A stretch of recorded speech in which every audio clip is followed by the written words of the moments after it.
opening weekend. But of course, most hunters know that by now. This year's just a little different. There's no snow. Hunters will be working their way through the woods, but may have a hard time tracking their route back. So if you still haven't gotten out yet, you may want to consider this. As in a year like this, if people go back in the woods when there's no snow, generally more people get lost. So we keep reminding everybody, make sure your compass is in your pocket. There's going to be a lot of people at the end of this weekend on their hands and knees, you know, on the ground, walking around looking for animals. So something else different about this year is that it's no longer legal to wear red. Blaze orange from head to toe is what the DNR recommends. But to be legal, you must at least wear a blaze orange vest and hat. Even people that don't hunt say wearing orange is the only way to avoid an accident. I have a cabin up near Brimson. I'm not a hunter myself, but get inundated there with people who do hunt. And so in order to be walking out in the woods, I think it's important that you wear blaze orange to be safe. Once you're dressed in blaze orange and ready, it's just a matter of waiting patiently on that stand. Well, I didn't even get to my stand yet. I was just walking out there, and it came walking down the trail, and I shot it. Okay, some hunters boast about being lucky, but once a deer is shot, it's the hunter's legal responsibility to clean it, check in, have it weighed, and tagged. The biggest buck I've ever shot was 294 pounds, so that's 94 pounds bigger than this one. Big or small, at the end of each season, the DNR uses the number of deer taken out of each zone to determine how many deer can be taken out next year, and also to determine what kinds of permits will be allowed. In Rice Lake Township, Molly McMillan, News 6.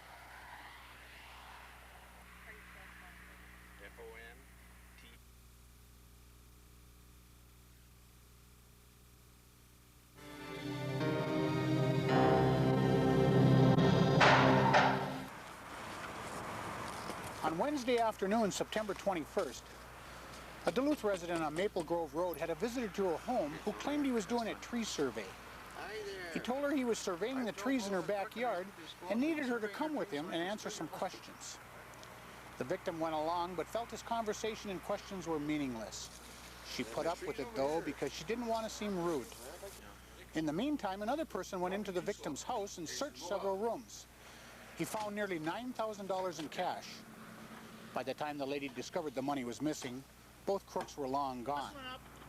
There are many con games people play to steal other people's money. Too often, the victims are senior citizens. Do you know who stole this woman's money? Do you know any other con men or swindlers? If you do, call Crime Stoppers. We'll keep your name out of it, and you'll still get a reward up to $1,000 in cash. Call 1-800-974-TIPS or 723-ENOUGH.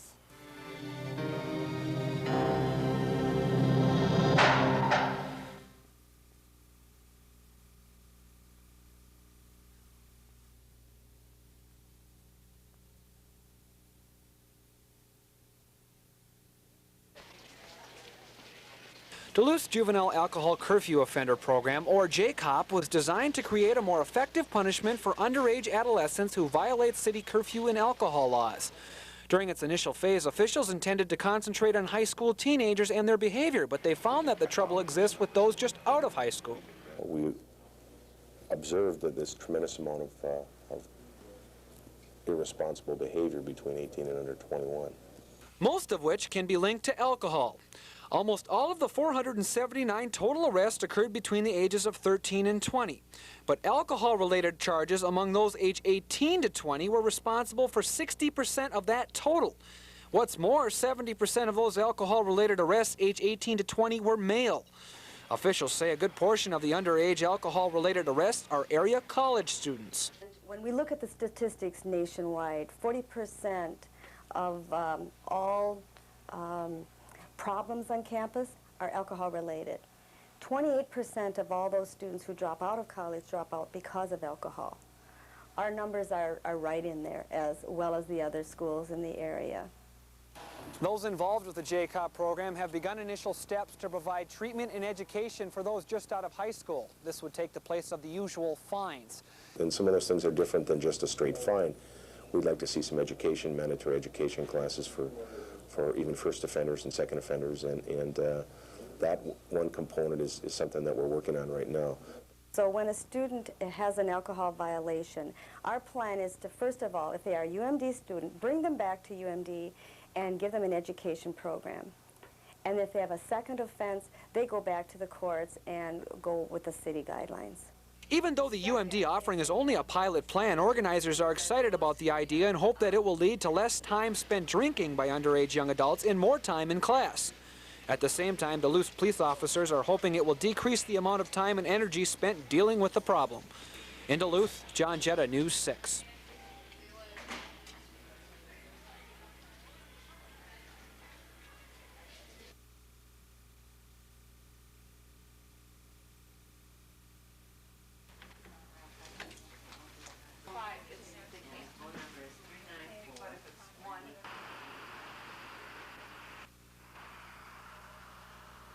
I don't think she's made any decisions yet, but she's always been a public servant, whether as an elected official or as a volunteer. So she'll keep busy and keep working. So, you know, just it was fun. Oh yeah, yeah, a lot of, and.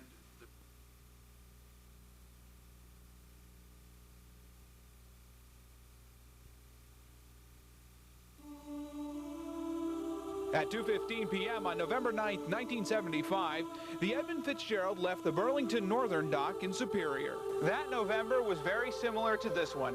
There'd been a series of mild and calm days all around the lake. But later on the night, the storm was forecast to move on in, but the storm was never forecasted to linger out over Lake Superior.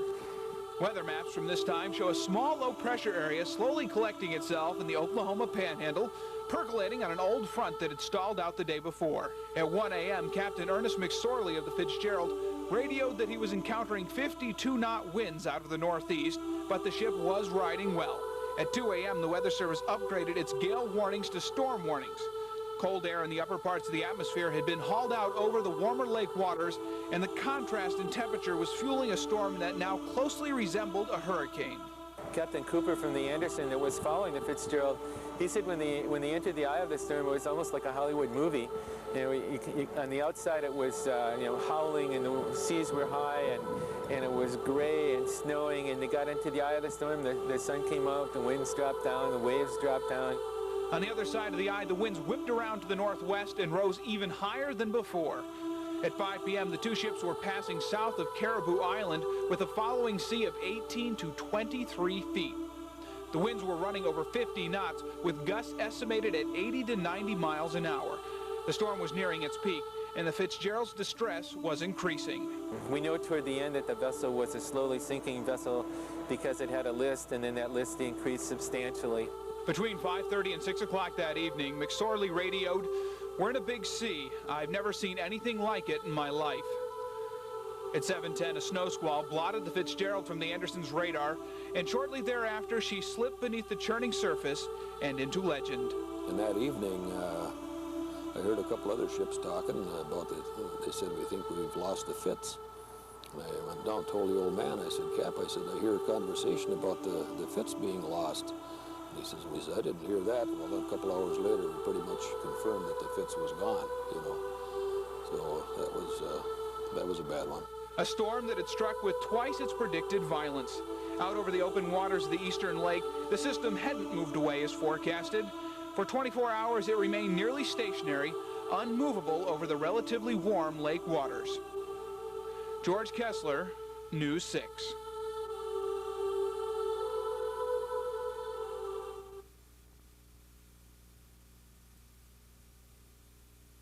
Detroit, and that evening I heard a couple other ships talking about it.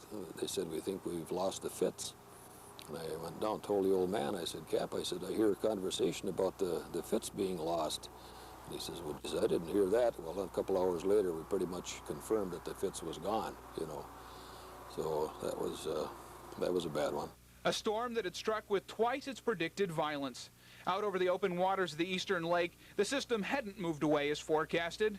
For 24 hours, it remained nearly stationary, unmovable over the relatively warm lake waters. George Kessler, News 6.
Out of that money, at Denfield at least, half of the money will go towards new band uniforms and the other half will be put into student activities.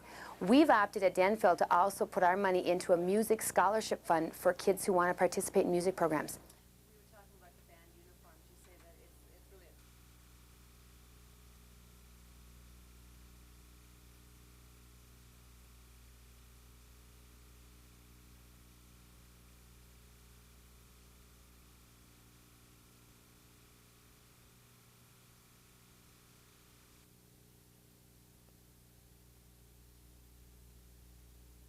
Not only the deer needs to be legally Each tagged, year, officers from the Minnesota Department of Natural Resources team up with the State Patrol and other agencies to conduct deer hunting checkpoints.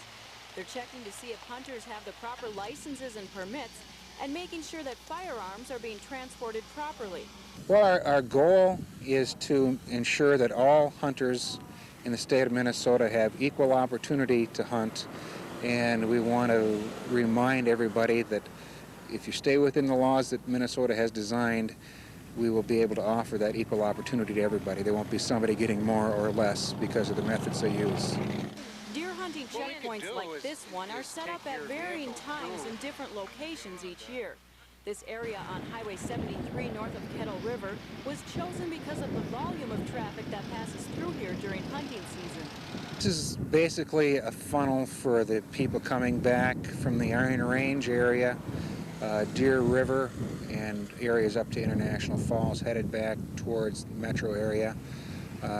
We have policy that says we have to have certain road safety designs, and this is one location that meets that, so we use this occasionally. These hunters from the Twin Cities are allowing us to follow along as they pass through the checkpoint. Sure. We'll take a look at the deer real quick.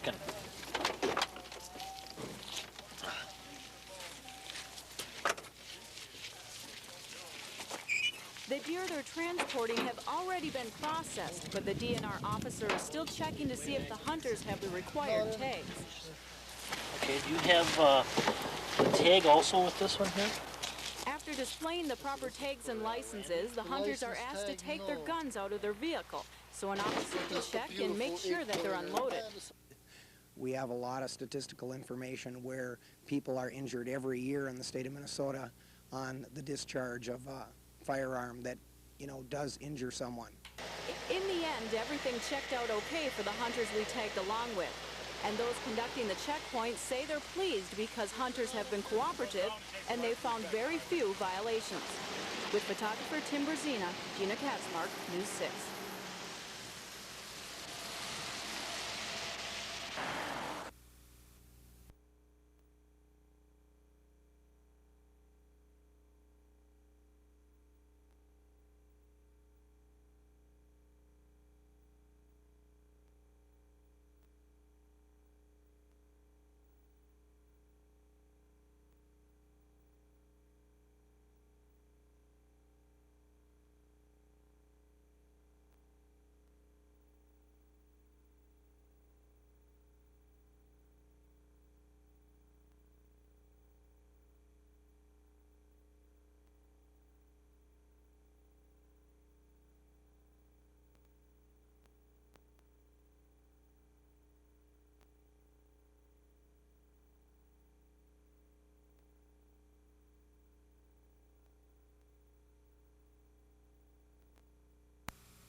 Why, and then explain why. We have advised our members of the International Airline Passengers Association to avoid commuter regional aircraft under 31 seats. We've done that because we've made a 15-year study of the commuter regional airline business in the United States and ascertained that the real safety hazard is in the under 31 seat aircraft. And why is that? Okay. We have the least sophisticated airplane operated by the lowest seniority flight crews, operating the most number of hours during the month, into the most poorly equipped airports with the fewest number of instrument landing systems. And when you add those all together, there should be no surprise why these aircraft are having the greatest number of accidents.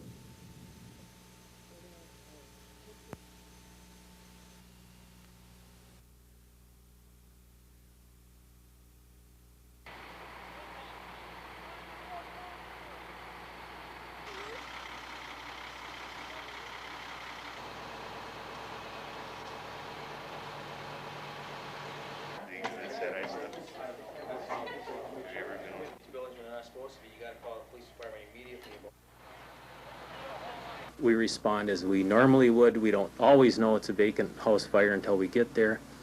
And so what we're doing is we're putting our firefighters in a position that can compromise their safety.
Stewardship and love of learning. St. Benedict's sister, of course, was St. Scholastica. She found we chose a college institution that is a Benedictine institution, meaning it is based on the rules of St. His rules stress justice,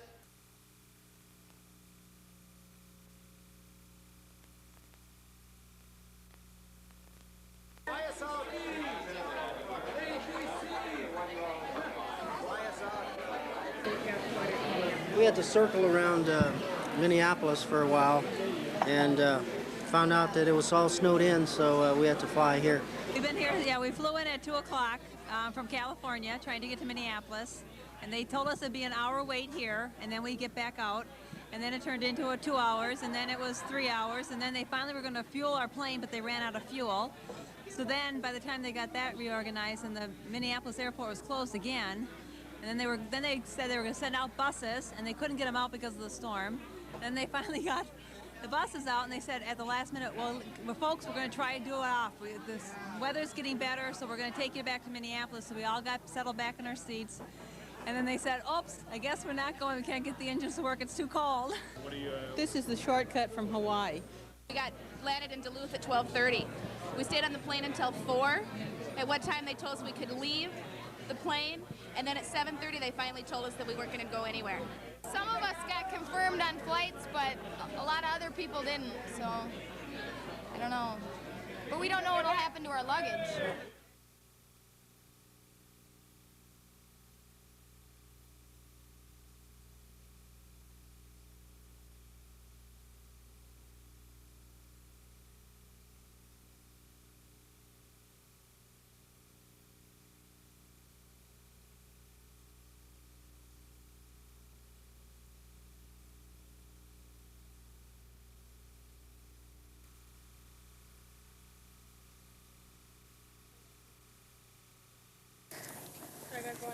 Yeah, take him on around on that other side.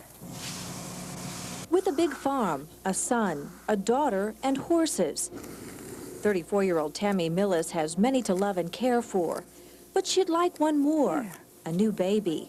The only problem, she had a tubal ligation 11 years ago. I didn't think there would be any problems at all. Didn't foresee me ever wanting to have any more kids since I had a boy and a girl and they were healthy, and I just figured it would all be all right. But it wasn't all right. Millis divorced and later remarried. Suddenly, the decision made at age 22 was no longer the right one. My husband now does not have any children of his own, and I really want him to have one of his own. So last winter, Millis decided to have her tubal ligation reversed. It was done on an outpatient basis, and other than being a little sore for about a week, I didn't have any problems at all. Doctors say there are 3 ways to perform tubal ligations. Sometimes tiny rings are placed around the tubes. Other times they're tied or burned. And while all 3 can be successfully reversed, doctors say the chances of getting pregnant afterward depend largely on how that operation was performed. If it's burned, the burn tends to travel down the tube, and so a large amount can be damaged. As for Tammy Millis, Dr. Clam says her chances of getting pregnant are anywhere from 50 to 85%. She's just happy the odds are now in her favor. Johnette Warwick reporting for NBC News. Stay right here. Stay right here.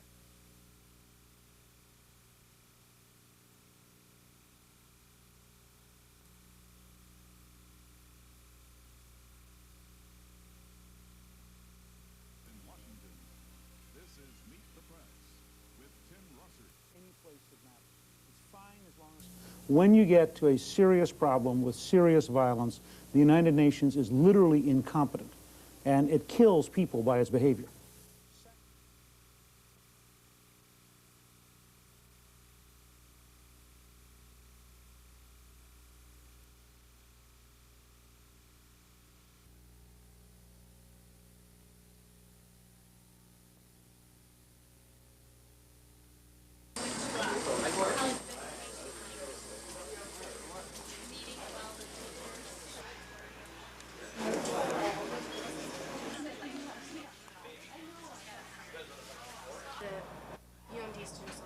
Be asked to participate. I'm hoping that will go on for future years. It's a nice event. Not only are we working together between the campuses, but we're also doing something for the community that we all live in.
We took him to the vet. He had 12 BBs in him, 2 in one paw, 1 in each other paw, and then 2 in his back, and a couple more. And he had 2 broken toes. I don't know who did it. Please don't have any light. Friday? Yeah, it was Friday, I think. Yeah, it happened. It must have been a.m. That would be before noon. It happened 11 a.m. Yeah. So it happened in broad daylight. Yeah, oh yeah, it was broad daylight, yeah. And we had just let them out. I didn't leave mine out.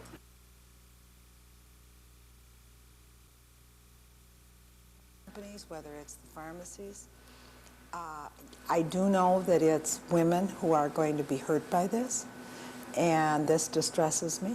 Organizations like the Women's Health Center, Planned Parenthood, and student health clinics are bracing themselves for a dramatic jump in the cost of oral contraceptives. Really clear. We received a letter from one of the people that we buy pills from, informing us that they were going up about 3 times what we had been paying. Family planning clinics buy oral contraceptives at a discounted rate, some as low as $1 per cycle. In turn, clinics are able to charge patients on a sliding fee scale, making pills available to women of all income levels. However, some women's health practitioners say they'll soon be forced to pass the skyrocketing cost of pills on to patients. It's young women all over our country who are going to pay the price for this, because if they can't afford birth control pills, then we're going to see abortions going up. Contraceptives are already far more expensive in the U.S. than elsewhere in the world. Family planning clinics have been able to provide birth control at a substantial discount, but no longer. Clinic officials say they haven't been told why the price hike is coming. They've just been warned to be ready. I just can't imagine what this is going to mean to us if birth control pills cost 3 times more than they cost now. I just can't imagine. In Duluth, Gina Katzmark, News 6. Gina Katzmark reporting for NBC News.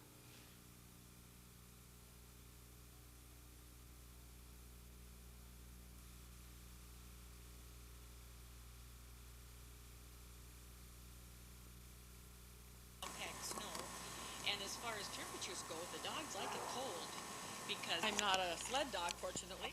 Some private lands, and so then we have to go to those private lands. If that would be to eliminate stretches of trail or checkpoints or whatever. I mean, there's all sorts of different scenarios out there. But dog safety is absolutely the #1 concern. What is the icy conditions? What kind of things, I guess, factor does that have? Well, it's hard. I mean,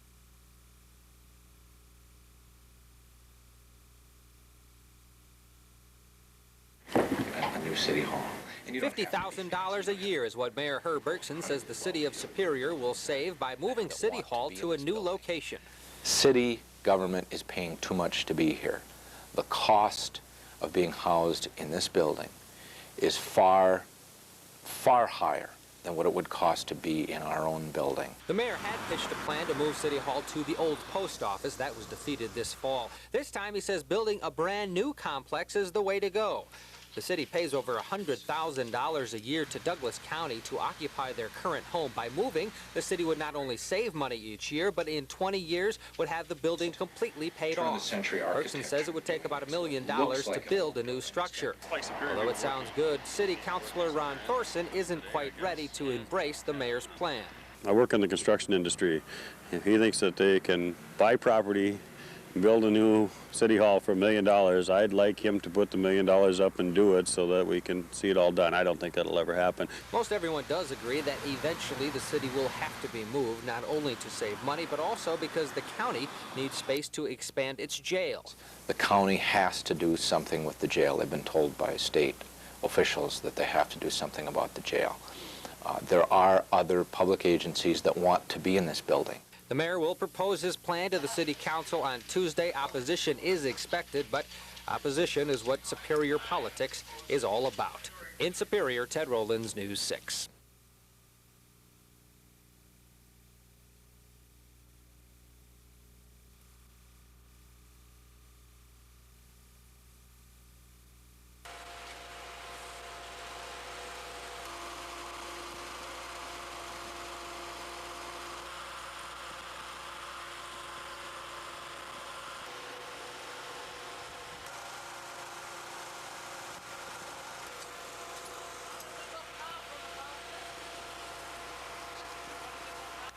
Oh yeah, relieved that I had stuff out, but still sad that my home is gone. Yeah. Kind of the next step. I mean, nobody was here at the time. No one was here, and there's nothing in the house except for a few minor items that neither one of us wanted.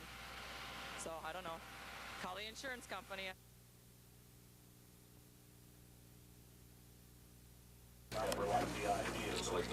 He started the morning on the radio, answering questions about everything from taxes to the barrels in Lake Superior. Then, after announcing the appointment of Judge Terry Hollenbeck, Governor Arnie Carlson started talking about the budget. DFLers are criticizing the governor for moving ahead with budget cuts despite a projected surplus.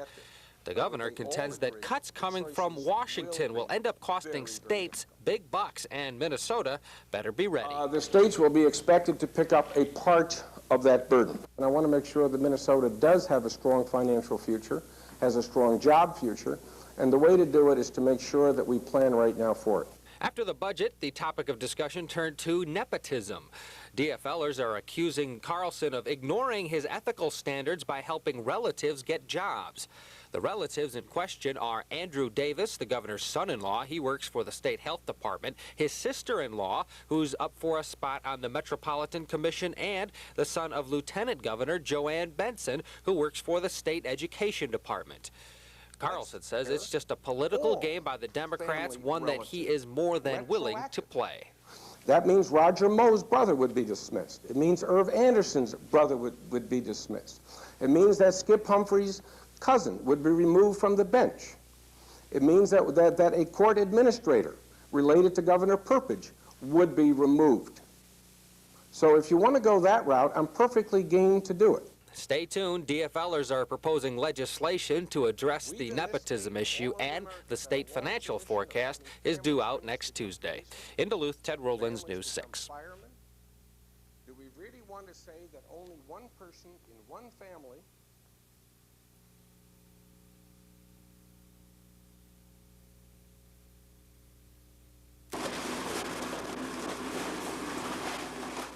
You'd be surprised how cramped it gets in here. There's barely room to move, but somehow these guys manage to find a way to brew beer and have fun while doing it. Oh, Mr. Special Grains, we're ready for you.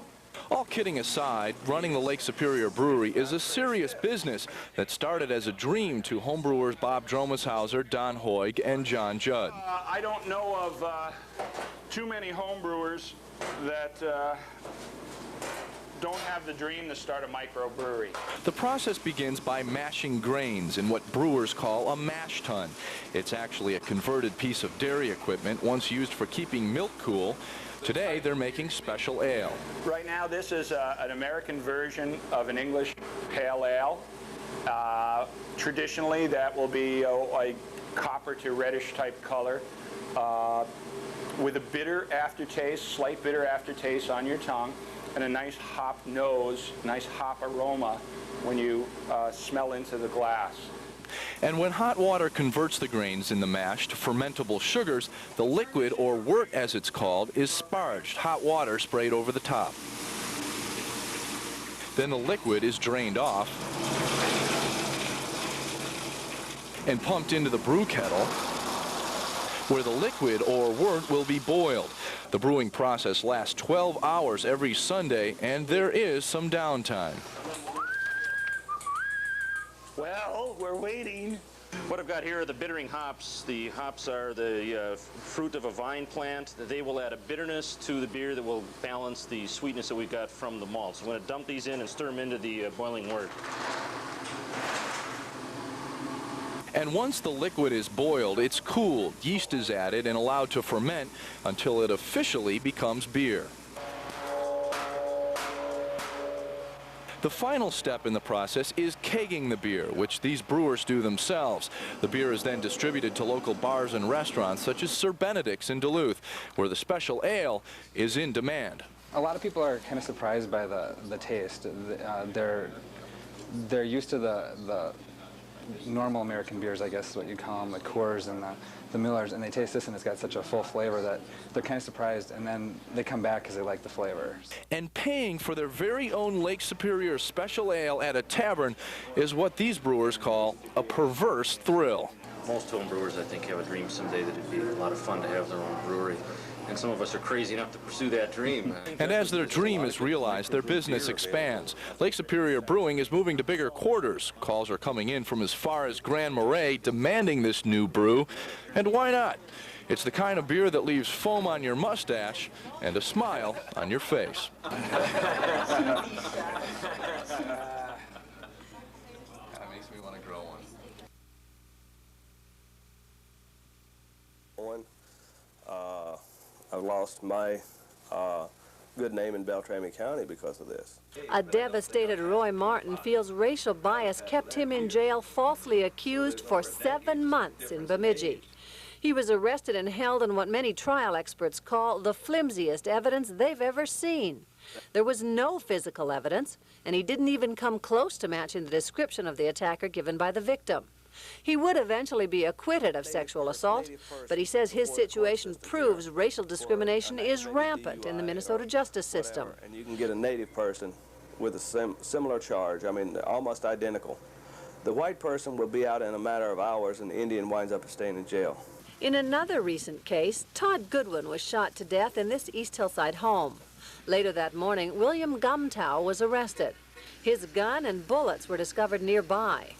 Gumtow is claiming self-defense because Goodwin had a knife with him when he was killed. They said it was self-defense. Nobody brings a knife to a gun war. But it would be 41 days before any charges were filed. Todd Goodwin was an Ojibwe, and many in the Northland Native American community feel that delay was because authorities don't care about Indian people. 7 months later, the case has yet to come to trial. And it's not just Native Americans who feel Minnesota's justice system is racist. Duluth NAACP President Claudie Washington feels racial bias played a big role when Judge Galen Wilson sentenced triple killer Todd Warren. Somehow he was able to justify a lighter sentence because of white youth, giving the white youth another chance. Okay, I don't believe that if a black would have committed that crime, that he would have been given another chance, even if he had a good record. Chief Public Defender Fred Friedman feels racial bias can definitely impact the way juries decide a case. He recently won a trial delay because there were no blacks in the jury pool to sit on a rape case in which a black man was charged with raping a white 16-year-old girl. We feel, public defenders feel, and our clients feel, and the African-American community felt that jurors were not representative. Supreme Court Chief Justice Sandy Keith has already put the wheels in motion to try to make the system more colorblind. There's no question that there is racial bias in the system. And our job now, the blueprint that we set out, is to see to it that we do something about it.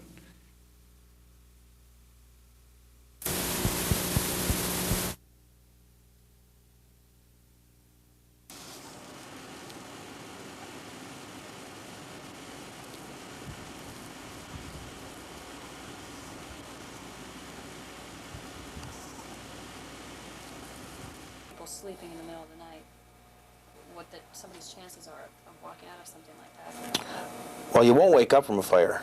The smoke, your nose will not smell the smoke when you're sleeping. So unless you hear a noise, you really won't wake up. That's why it's very important to have the smoke detectors, because they're kind of like having a nose smelling for you all night.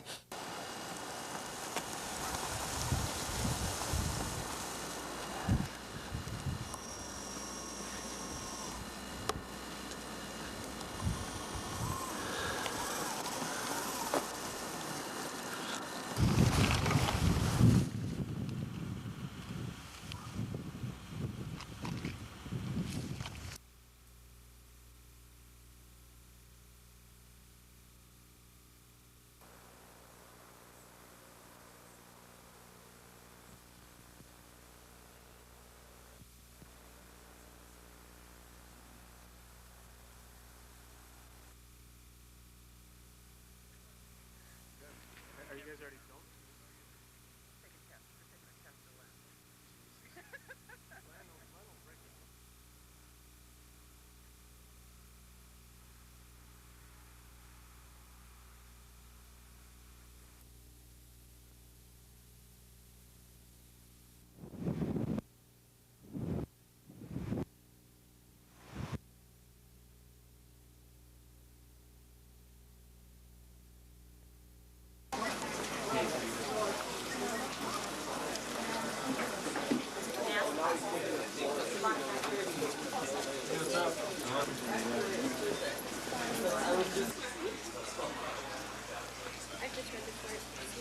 It is going to become harder and harder and harder for people to go to school.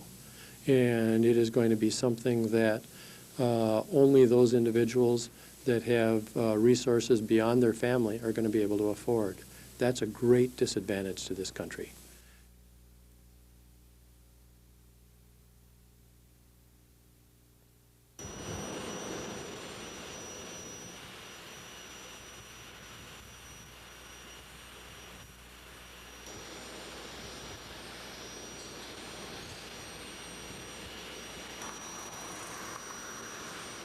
Now we've reached agreement with the owners of the Duluth Products Terminal for Murphy to acquire the terminal. They put it on the market for sale last year, and we were the high bidder for the terminal.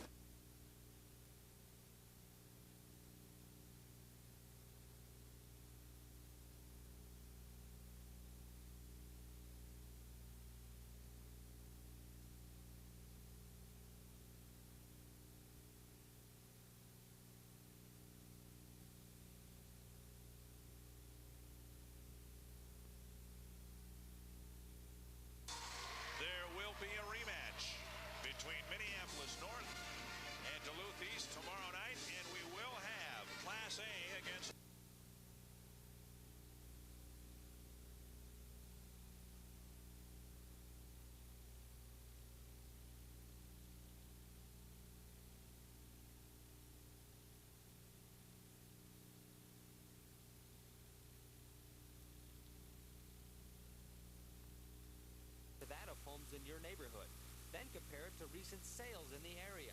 You can find that information at the...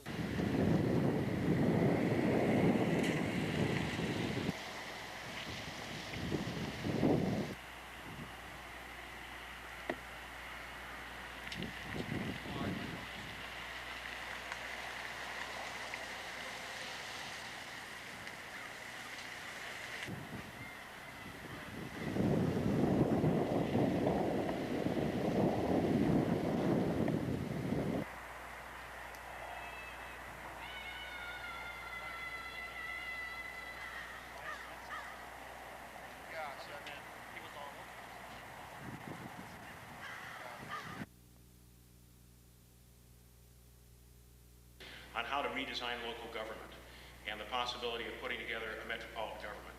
93, so I'm in 15 or 16 months.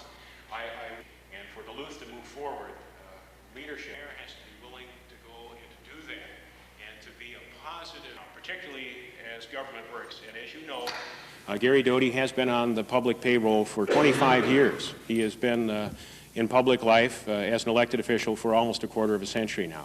And I don't think that citizens of Duluth really believe that we need to have more professional politicians and people who have done it the same way year in and year out. And that's one of the reasons why I come as a fresh candidate with a very, very different perspective on how government can and should work.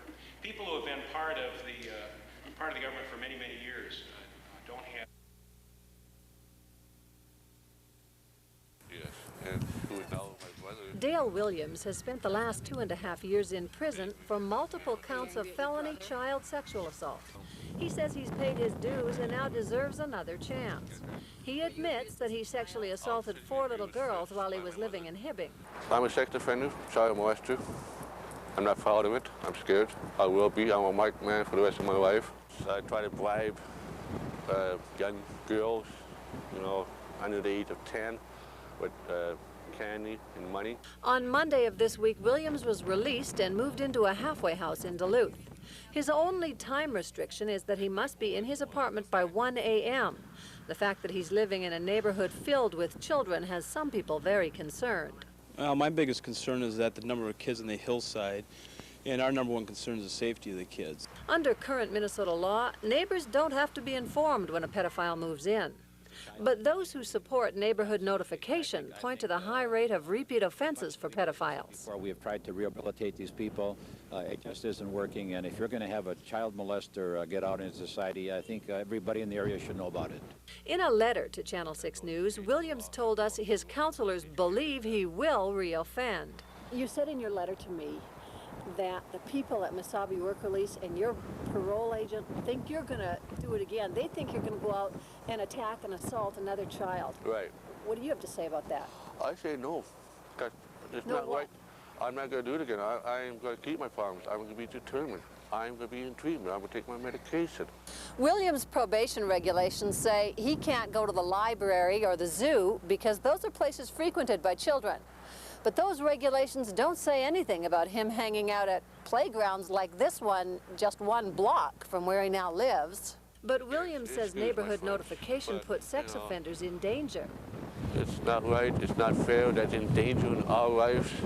I have seen and read out west where sex offenders were either burnt out, harassed, killed. Is that going to happen to me?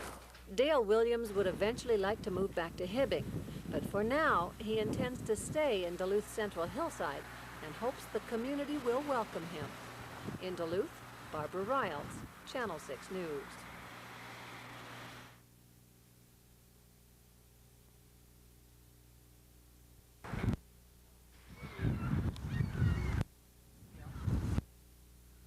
Are you angry at your brother? As a child? It's not right. It's not fair. That's endangering our lives.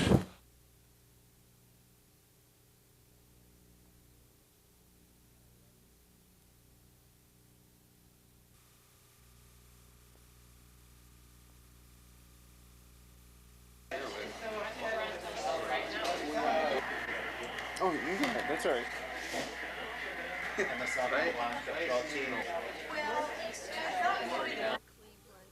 And what we found is that when you're a very small winery, the further away you get, the more excited people are to become familiar with the small brand.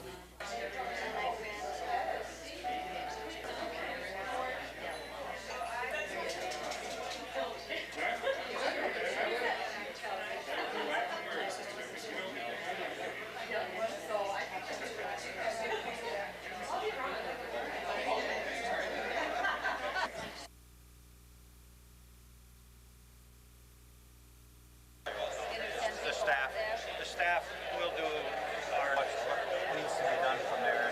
These are a couple. I've worked with Arnie now for over 4 years, and Arnie Carlson has become recognized nationally for his strong environmental stance, particularly on wetlands. And if he says he's going to veto the legislation, you better take that to the bank.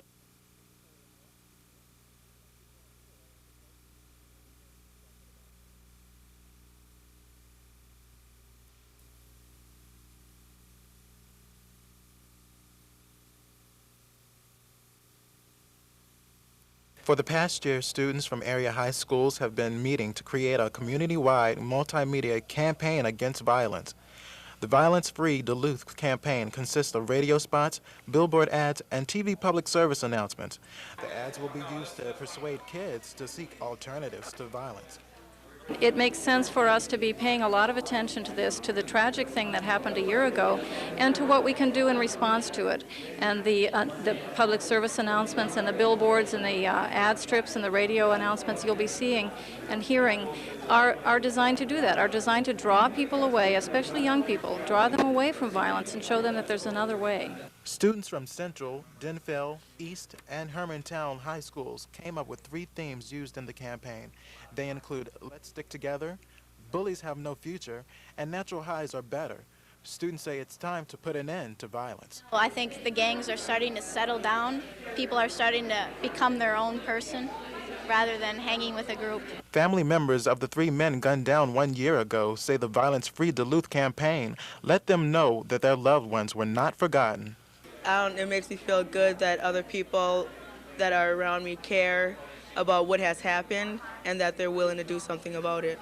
The Violence-Free Duluth Media Circle plans to continue their fight against violence by developing a youth television program designed to teach kids how to avoid violent situations. In Duluth, Quinn Mosby, Channel 6 News.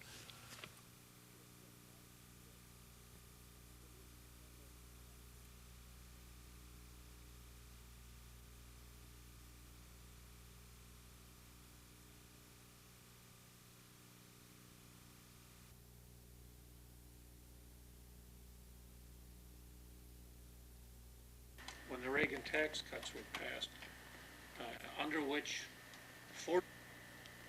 now all of these cuts, I don't want to be eligible for that tax credit. 1% of them are not eligible. People should be allowed to continue. Some of the richest people buy them to K-12 education. So the point that I'll continually be making is that the governor is going to ask you to pay more, to obtain less, to take longer, to borrow more, to get through college in order to pay for your K-12 education and your parents' property taxes.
They love it. I was surprised to see them coming in an hour before we started. They were just mulling around, wondering what we were doing, and it was just a lot of fun to see the excitement.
At last night's council meeting, environmentalist Greg Price held up a letter written by an investigator on the original barrel recovery team. In it, Mike Stitch of Hazardous Control, Inc. accuses the Army Corps of downplaying a Geiger counter reading that indicated one of the barrels could be radioactive. And I'm here just to encourage the council to keep an open mind and to keep this discussion going and not let the government agencies say, no, you can't ask questions and we aren't going to provide any more answers. The Duluth Council's concern follows a resolution by Superior, which asked for a further investigation into the barrels. Chuck Williams of the Minnesota Pollution Control Agency says there's nothing to investigate. You know, I'm starting to get really tired of it because it's the old story of take a little bit of information, expand the hell out of it, and then watch everybody run around in circles. Williams and the Army Corps of Engineers said they looked into the reports of radioactivity years ago and confirmed it was instrument error. Still, the City Council is looking for proof. Proof the Army Corps of Engineers is expected to bring on Thursday. In Duluth, Molly McMillan, Channel 6 News.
All of the people who are interested in seeing the development of Stockway Duluth, and they will each have some.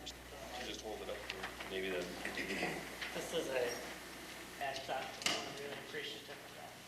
Sharon, do you want to see? Written letters to a number of. That's what we need. In our fields in the past, we've just taken any flat area and just gone out and lined it and played on it, and that's you need a little bit more than that. So we.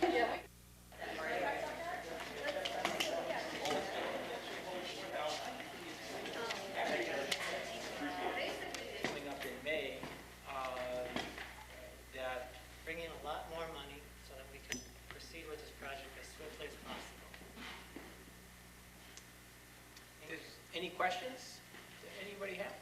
You say you're halfway.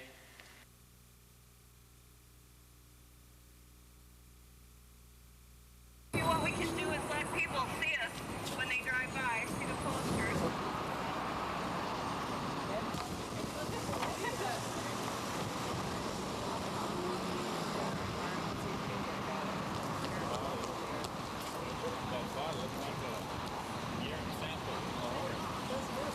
Maybe what we can do is let people see us when they drive by, see the posters. Further talking about him, and he's a spiritual leader. We honor him.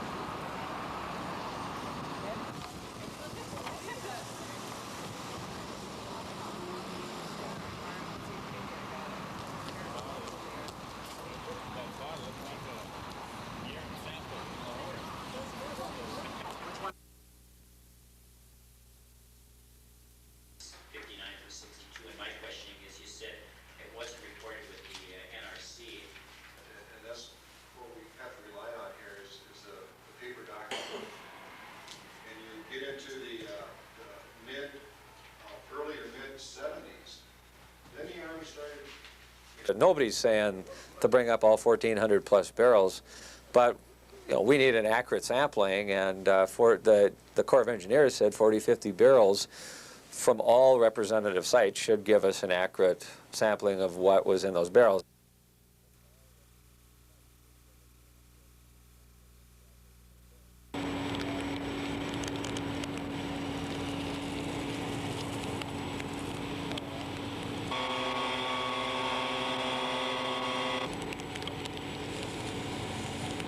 At some point in time, it is possible for separation to occur, and the water migrates to the bottom, of course, where the discharge valve is located, and water got into that valve apparently and froze, and that's what broke the valve and started the leak.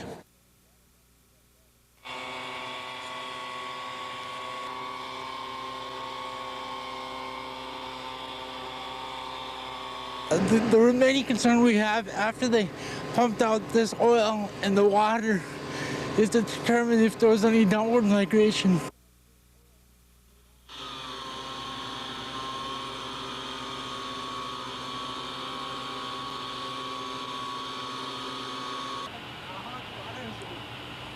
It's anywhere from 3 to 4 inches.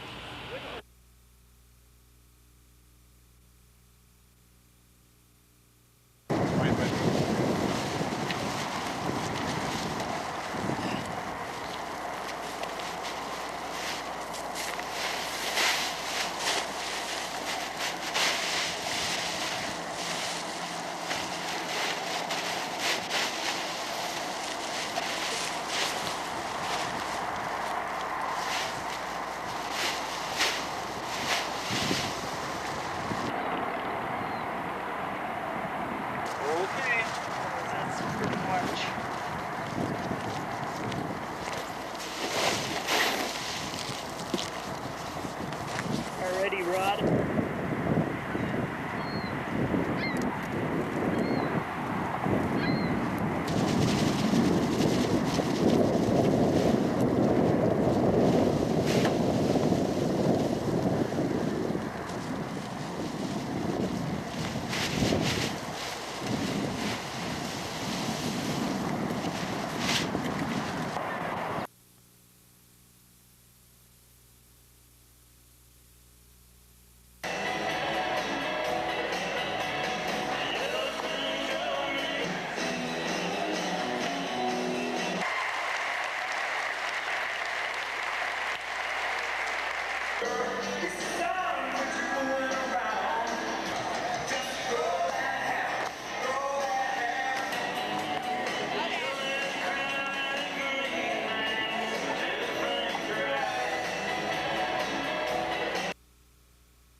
Firefighters come sliding down the pole. The call of an automatic fire alarm bellows through the main fire hall in downtown Duluth.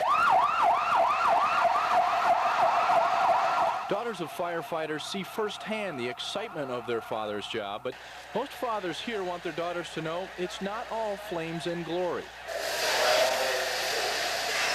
There's always work to be done in the fire hall, whether it's washing and maintaining trucks or even scrubbing the bathroom.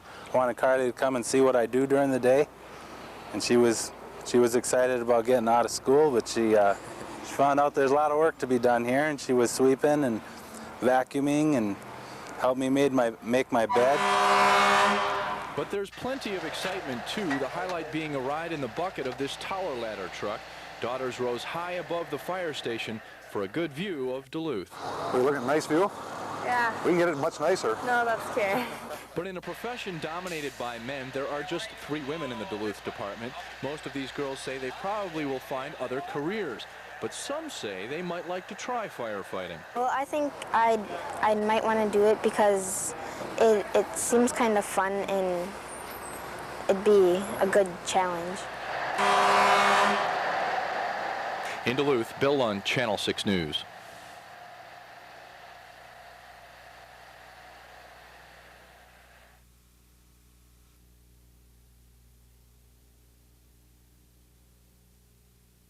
A funeral called celebration. We are rejoicing since homegoing, relief from the body,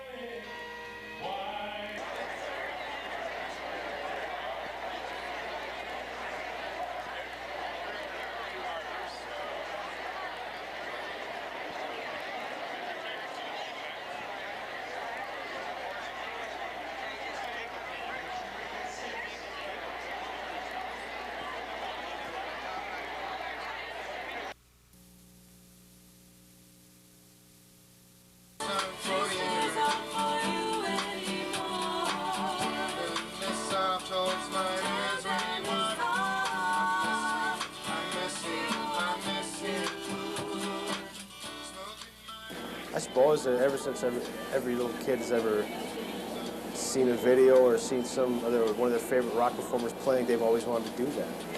I don't know whether it's the fame or the fortune or what it is, but some kids want that. Some other kids actually get into music for artistic reasons, and they want to send out a message, and the message is through music, and so I guess that's another way of looking at it. But one way or another, I guess everybody wouldn't mind being up on stage playing for a crowd.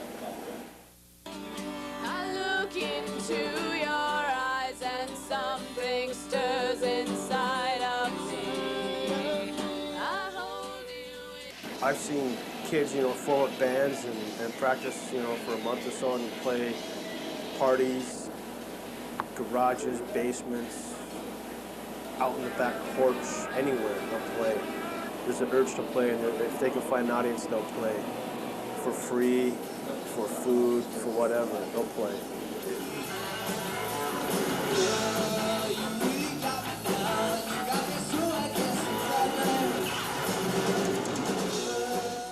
I think every band wants to make it big, but around here it's a little tough.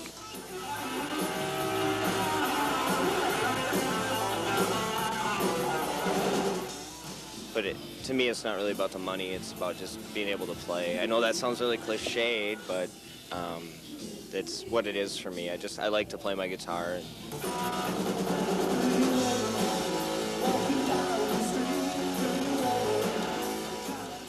I personally have aspirations of making it big all the way because this is what I want to do with my life since I was a teenager. So what does it take for a Northland band to make it big? The persistence to continue to keep playing, just keep playing and doing what you love to do.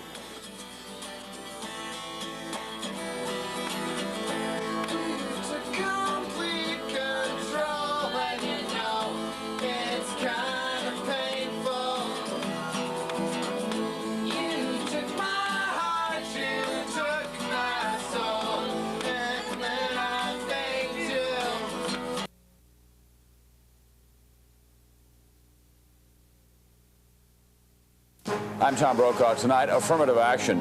Should you lose your job over it? Should someone else get the promotion you deserve? This company has an answer to the problem that may surprise you. Watch NBC Nightly News tonight. Coming up tonight on the 6 o'clock news, we'll have some tips on keeping your drinking water safe as we conclude our special investigation, Troubled Waters. A medical team from Honduras has traveled to Duluth to learn valuable skills they'll be taking back home. Plus, we'll take you up the North Shore to find out how well the smelt will be running this season. For these stories and more, join us for tonight's 6 o'clock news.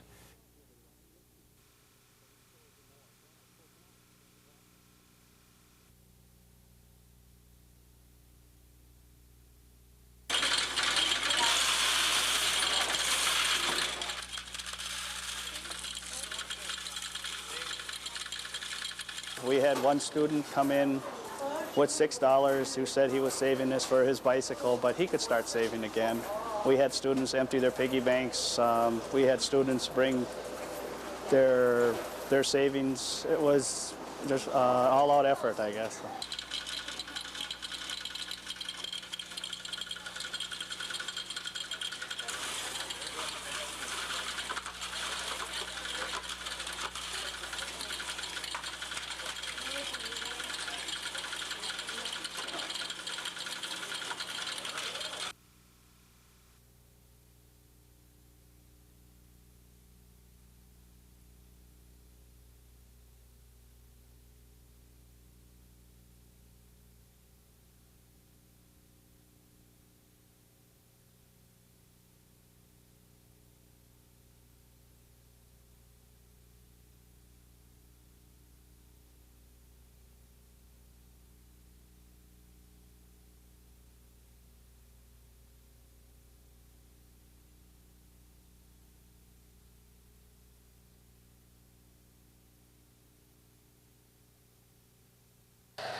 Well, right now we're at a point where we've gathered a lot of information and there's still a few missing links.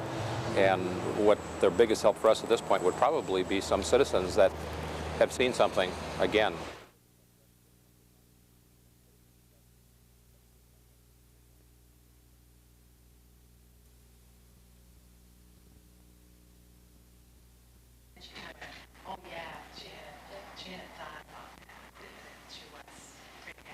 In particular, where the teachers were reluctant. When you're on the weekends, if you're, out, there's no study. But can you see different question for you? So you use this for the school, and that's so critical is to involve the kids in the planning of their and they'll know what we're working on. All right, Mimi. The moment of truth. Okay, I'm not going to look. But Mimi Perot admits the scale would tip much higher if she weren't a part of the pregnancy and exercise study at Metro. I was in the program the first time, had a real healthy baby, had a great pregnancy, had a great delivery. It made everything really nice, and I think I just wanted to make sure that that happened again.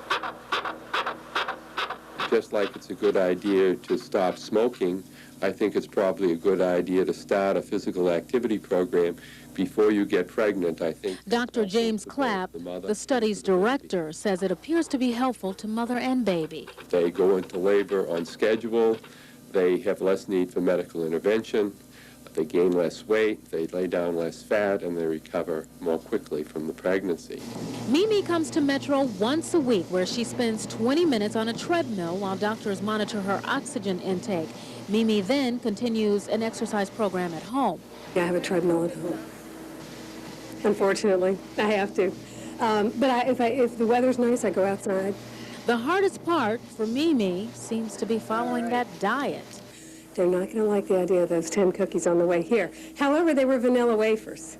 In the past, they would have been Oreos. So, I mean, that's a little adjustment. Donna Terrell for NBC News.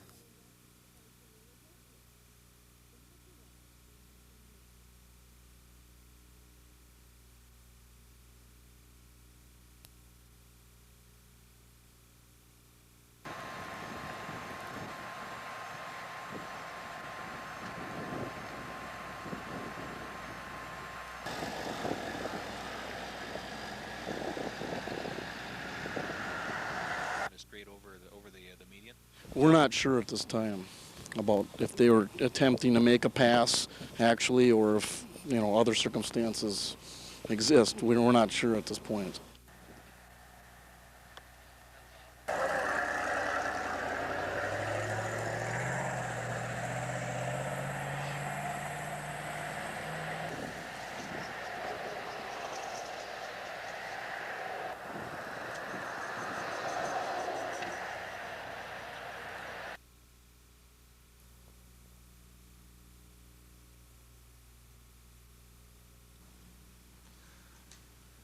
Mr. Nolenberger, is there any reports of 20 feet of water in a short period of time? So it's clear there are problems with the case presented by the Corps of Engineers. I feel like congressional hearings on this matter with sworn testimony by all involved and protection for all witnesses should maybe be a prerequisite to any barrel recovery operations.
Catching lawbreakers on horseback isn't exactly an original idea.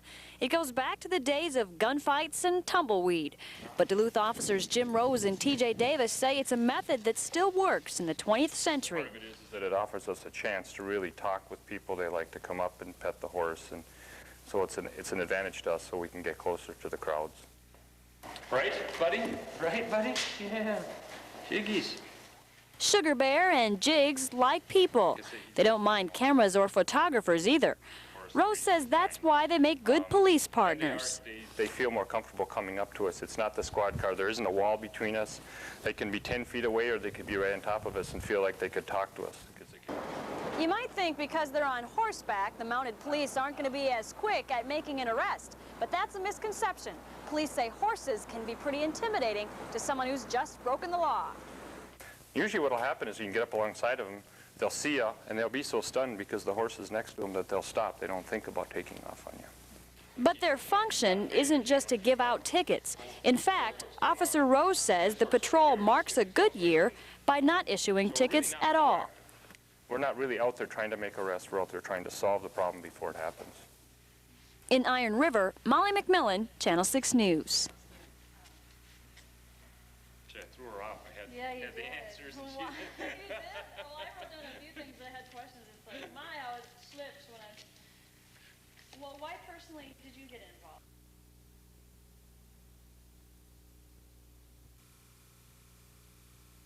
I'm sorry. This is Margaret Ford at River Repair.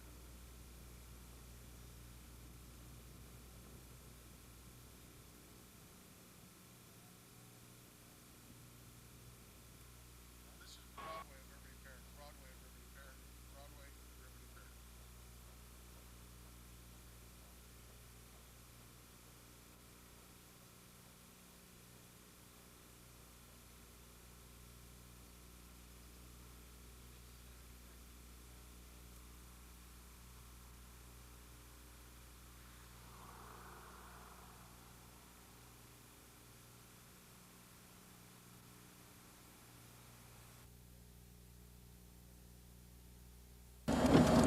I have either investigated or been part of an investigation of thousands and thousands of accidents over the last 22 years or thereabouts. And there's just no question in my mind or any other trooper's mind that seatbelts will reduce injuries and save lives.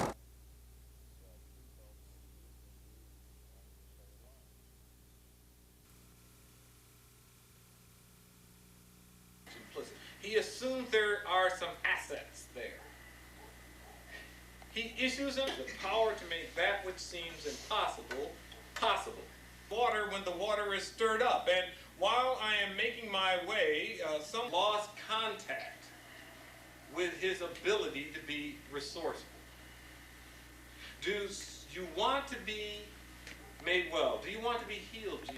That in Duluth we have about 21,000 people out of a... You're watching what you eat, like most people these days. So how do you decide what to order off the menu? I usually don't order cream sauces. Fried foods are not good for you, and cheeses are not good for you. I guess you're just hoping that the FDA is keeping an eye on those types of things. But the FDA isn't watching because there are no rules right now on what restaurants must say on their menus. That means they can pretty much say what they want, and you're pretty much on your own. Have you ever had that? No. There is a law on the books, the same one that requires those food labels at the grocery store, but restaurant menus are exempt. That could change soon. The Food and Drug Administration is considering tight restrictions on what's considered light, low-fat, or healthy. Like you go, oh, 280 calories, that's cool. Overkill, says this restaurant manager. I think the consumer nowadays is, as I said, a lot smarter than they were 5 years ago, and they know what's good for them and what's not. Some restaurants, like Chicago's Scoozy, have stopped making nutritional claims on their menus rather than deal with the coming regulations. But others are buying up computer programs or having their recipes analyzed by nutritionists. Will any of this help the consumer? Industry officials are skeptical. We don't create a standard product out of standard supplies using a machine. A restaurant meal is not a can of peas. It's not always the same. And there's also this. The proposed rules assume restaurant goers want to know if their meal is fattening. Maybe some would rather not. Scott Cohn for NBC News.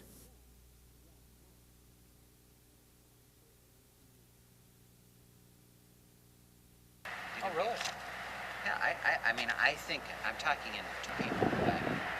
I'd say 60. There are 10% of the fleet. Memorial Day and Labor Day are the three, and it can go either way. But usually Memorial and 4th of July are the ones that are concerned the State Patrol the most. So we're grateful that things have worked out. We had a little trouble Saturday morning with that tanker up on 53 and Twig. That caused some disruption for people that were still going to the cabins and wherever they were going. But aside from that, our district has done well. Well, there are 10% of the fleet. One day I had 10 people back, and I'd say 67 intentional officer in traffic. It's speed. It used to be DWI. Oh, really? Yeah, I mean, I think I'm talking in total volume now. DWI, when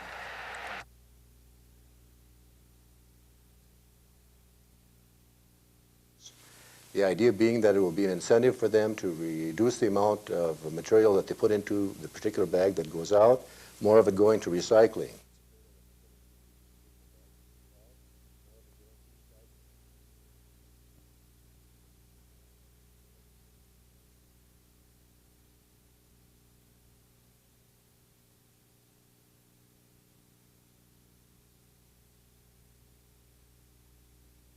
On a multilateral basis, the embargo should be lifted, the peacekeepers should be brought out, and the two sides, or three sides, warring factions, allowed to meet each other on a fairly level, competitive field.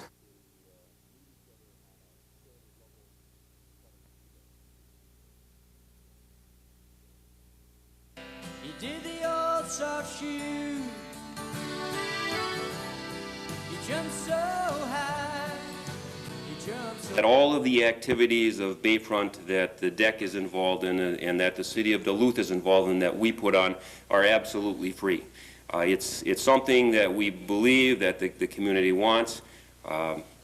We think that it's something that the people in the community deserve to be able to have free events down here.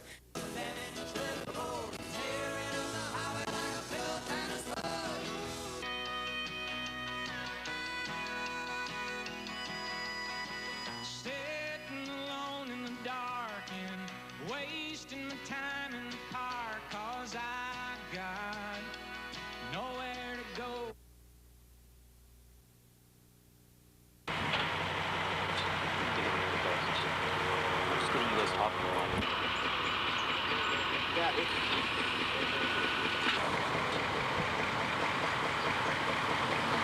Hey, we're going to get the computers that run the thing coming up in June, middle of June, and then we'll get the lights turned on and everything running by July, by mid-July, and start to install checkout.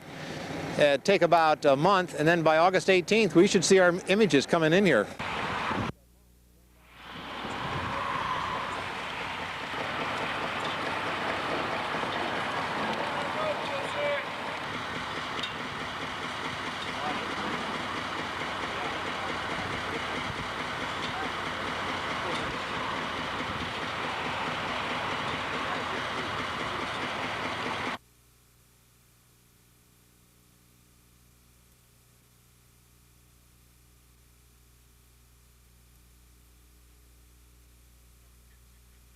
People probably have noticed that there are a lot of things happening with media, with the electronic superhighway, with computers.